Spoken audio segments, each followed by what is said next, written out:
যে কোনো সভা সমাবেশ রাজনৈতিক নেতৃবৃন্দের জন্য অনেক আনন্দের হয়, কিন্তু আজকের এই উপস্থিতি আসলে আমাদের অনেক কষ্ট নিয়ে আজকে আমরা এখানে উপস্থিত হয়েছি। আমাদের মা, আমাদের গণতন্ত্রের মা বেগম খালেদা জিয়া আজকে মৃত্যুর সঙ্গে পাঞ্জা লড়ছে। দীর্ঘ 17 বছর আমরা যেমন আন্দোলন সংগ্রাম করেছি, অনেক নির্যাতিত হয়েছি, আমাদের থেকেও 100 গুণ বেশি তিনি নির্যাতিত হয়েছেন। তিনি সন্তান হারা হয়েছেন, তিনি পরিবার হারা হয়েছেন, তিনি আমাদের মতো, আমরা হয়তো পালিয়ে বেরিয়েছি, কিন্তু তাকে ওই অন্ধকার জেলের আস্থা করে তাকে রেখে দিয়েছে। তিনি সুচিকিৎসাটাও ঠিক মতো পাননি। আজ বিগত 17 বছরে আওয়ামী ফ্যাসিস্ট হাসিনা সরকার তাকে স্লো পয়জনিং এর মাধ্যমে আজকে তার এই অবস্থা করেছে। আমরা দুহাত তুলে মহান রাব্বুল আলামিনের কাছে দোয়া চাই, তিনি যেন আমাদের মাঝে সুস্থ হয়ে ফিরে আসেন, এবং সেই সাথে আমাদের দেশ নায়ক তারুণ্যের অহংকার তারেক রহমানের জন্য দোয়া করি, তিনি যেন অচিরেই বাংলাদেশে এসে বাংলাদেশ জাতীয়তাবাদী দল বিএনপির হাল ধরেন, এবং আমাদের খোকসা কুমারখালীর গণমানুষের নেতা জননেতা শেখ সাদির পরিবারের জন্য আমরা দোয়া করি। বর্তমানে যে রাজনীতি কুমারখালীতে চলছে, যেহেতু রাজনীতি করি, দু তিনটা কথা না বললেই না। আমাদের কুমারখালীতে যারা প্রার্থী আছেন অবশ্যই তারা কোনো না কোনো ভাবে যোগ্য, কিন্তু আমরা কিন্তু আমাদের নেতা জননেতা শেখ সাদি কাউকে নিয়ে কটূক্তি, কাউকে নিয়ে খারাপ ভাষায় কথা বলা, এইগুলো তিনিও যেমন বলেন না, আমরাও কিন্তু বলি না। আমরা শুধু একটা কথাই বলি যে রাজনীতিতে নবীন প্রবীণের কিন্তু সংমিশ্রণে রাজনীতি হয়।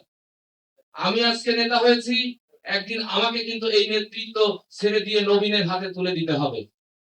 আপনি যদি দলকে ভালোবেসে থাকেন, আপনি যদি খোকসা কুমারখালী মানুষকে ভালোবেসে থাকেন, আপনি যদি খোকসা কুমারখালীর উন্নয়নের দিকে তাকান, তাহলে কিন্তু একটা সময় না একটা সময় আপনাকেও হাল ছেড়ে দিতে হবে, এবং আপনারই কোন সহকর্মী, আপনারই কোন সহযোদ্ধা তার হাতে কিন্তু আপনাকে তুলে দিতে হবে। এতে কিন্তু আপনার সম্মান বাড়বে। আমরা শ্রদ্ধার সাথে বলি, আমাদের নেতা খোকসা কুমারখালীর সাবেক এমপি সৈয়দ মেহেদী আহমেদ রুমি, উনিও কিন্তু বিএনপির জন্য অনেক ত্যাগ স্বীকার করেছেন, আমরা অস্বীকার করি না, কিন্তু ওনার এখন একটা বয়স হয়েছে।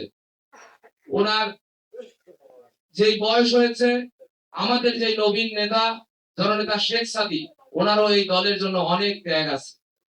আমরা কিন্তু যেভাবে একজন নেতার সম্পর্কে শ্রদ্ধার সাথে কথা বলি, ওনার কর্মীবৃন্দ সেই শ্রদ্ধা ভরে তার সাথে কথা বলে না, কোনো মন্তব্য করে না।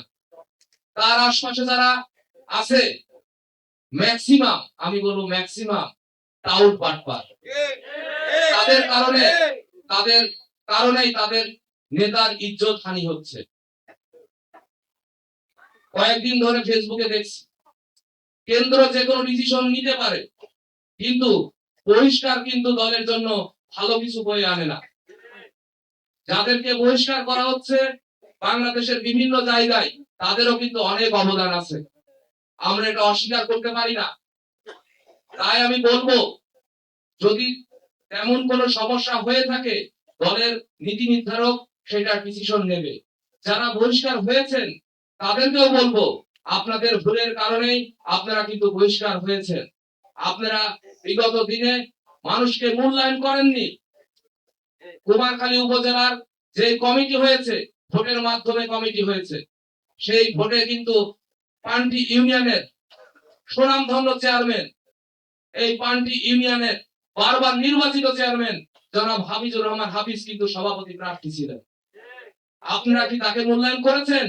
আপনারাও নিজের পকেট ভরিয়েছেন, তাকে একটি সদস্য পর্যন্ত রাখেননি। তাই উপর আল্লাহর বিচার কিন্তু আছে, উপর আল্লাহ কিন্তু একদিন না একদিন সবাইকে বিচার করে। আপনাদের যেমন ত্যাগ আছে, পান্টি ইউনিয়নের হাফিজ চেয়ারম্যানেরও কিন্তু অনেক ত্যাগ আছে। তিনিও বিগত দিনে শুধু পান্টি ইউনিয়ন নিয়ে থাকেননি, কিন্তু তিনি কুমারখালী উপজেলার প্রতিটা ইউনিয়নের নেতৃবৃন্দের খোঁজ খবর নিয়েছেন। আমরা কিন্তু তার হাতেই তৈরি, তার দিক নির্দেশনায় চলি। আমরা কিন্তু এমনি এমনি তো তৈরি হইনি। প্রথমেই বলেছি পরিষ্কার কিন্তু ভালো কিছু বয়ে আনে না। ঠিক তেমনই বলছি আমাদেরই ভাই জাকারিয়া আনসার মিলন, তারও অনেক অবদান আছে, কিন্তু তার কিন্তু অনেক ভুলও আছে। তাই আমি বলবো আপনি আপনার ভুল শুধরাই নেন, ইনশাআল্লাহ মহান রাব্বুল আলামিন অবশ্যই আপনার জন্য ভালো কিছু বয়ে আনবে। সেই সাথে বলি, কাউকে কটাক্ষ করে কোনো কথা বলবেন না। আমি এটাও বলতে চাই, বিগত দিনে আমাদের নেতা জননেতা শেখ সাদিকে নিয়ে যে প্রোপাগান্ডা চালিয়েছেন, যে ছবিগুলো ভাইরাল করেছেন, সেই ছবিগুলো কি আসলে কোনো রাজনৈতিক প্রোগ্রামের ছবি? আপনারা এখানে পান্টিবাসী আছেন, আপনারা অনেক সাংস্কৃতিক অনুষ্ঠান, পারিবারিক অনুষ্ঠানে যান, সেখানে কিন্তু যে দেখেন যে বিভিন্ন দলের, বিভিন্ন বর্ণের, বিভিন্ন সমাজের লোক কিন্তু সেখানে সেই অনুষ্ঠানে উপস্থিত হয়। সেখানে যদি কেউ একজন একটা ছবি তোলে, সেই ছবি নিয়ে কি আসলে রাজনীতি করা উচিত?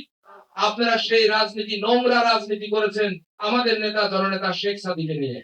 শেখ সাদির একটা ছবি দেখার যে রাজনৈতিক কোন প্রোগ্রামের ছবি আছে কিনা অন্যান্য দলের লোকের সাথে, সামাজিক অনুষ্ঠানের ছবি ছাড়া। ঠিক তেমনই কিছুদিন আগে সম্ভাব্য প্রার্থীর কিছু মানুষ এই পান্টি ইউনিয়নেরই কুসন্তান বলবো, পান্টি ইউনিয়নের আমাদের শ্রদ্ধেয় নেতা জননেতা সৈয়দ মেহেদী আহমেদকে ডুবানোর জন্য এই পান্টি ইউনিয়নের ওই 3 সন্তানই কিন্তু যথেষ্ট। শেখ মিলন, শেখ রাসেল আর শেখ রয়েল, এই যথেষ্ট। তারাই কিন্তু তাদেরকে ডুবাই দিয়েছে। তারা কি, শেখ রয়েল কি করেছে জানেন? শেখ সাদির ছবির পাশে কেন্দ্রীয় নেতার মাথা কেটে হানিফ সাহেবের ছবি বসাই দিয়েছে, দিয়ে সেই ছবি ভাইরাল করেছেন। কি লাভ হয়েছে? আপনারা যে মিথ্যাবাদী, আপনারা যে মিথ্যা দিয়ে রাজনীতি করতে চান, সেটাই কিন্তু প্রমাণিত হয়েছে। কিন্তু সত্যকে কখনো মিথ্যা দিয়ে ঢাকা যায় না। মিথ্যা মিথ্যাই, আর সত্য কিন্তু সবার সামনে এক সময় না এক সময় হাজির হবে। তাই আমি বিনয়ের সাথে বলতে চাই, নোংরামি বাদ দেন। বিএনপির প্রতিটা কর্মীকে কিন্তু এইবার ভোটের জন্য লাগবে। সামনে যে নির্বাচন আসছে, সেই নির্বাচন কিন্তু খুব কঠিন একটা নির্বাচন। মনে করছেন যে আমাদেরকে লাগবে না, বা আমরা যদি মনে করি অন্যদেরকে লাগবে না, তাহলে কিন্তু সেটা ভুল হবে। বিএনপি একটি ঐক্যবদ্ধ পরিবারের মতো। বিএনপির পরিবারে যদি কাউকে কটাক্ষ করেন, আঘাত দেন, তাহলে সেই পরিবারের লোক কিন্তু আপনাদেরকে ছেড়ে কথা বলবে না। আমরা দেখতে পাচ্ছি যারা বিগত দিনে আওয়ামী লীগের সাথে আঘাত করে চলেছে, তারাই এখন এই টাউট পাটপার গুলো বড় বড় অফিস নিচ্ছে, বড় বড় কথা বলছে, বড় বড় নির্বাচনী প্রতিনিধি হচ্ছে। যাই হোক, সবার জন্য শুভকামনা। সেই সাথে আমাদের মা দেশ নেত্রী বেগম খালেদা জিয়া, তার জন্য সকলের কাছে দোয়া চাই। মহান রাব্বুল আলামিন তাকে যেন সুস্থতা দান করেন এবং আমাদের মাঝে ফিরিয়ে আনেন, এই আশাবাদ ব্যক্ত করে আমি আমার সংক্ষিপ্ত বক্তব্য শেষ করছি। ধন্যবাদ সকলকে।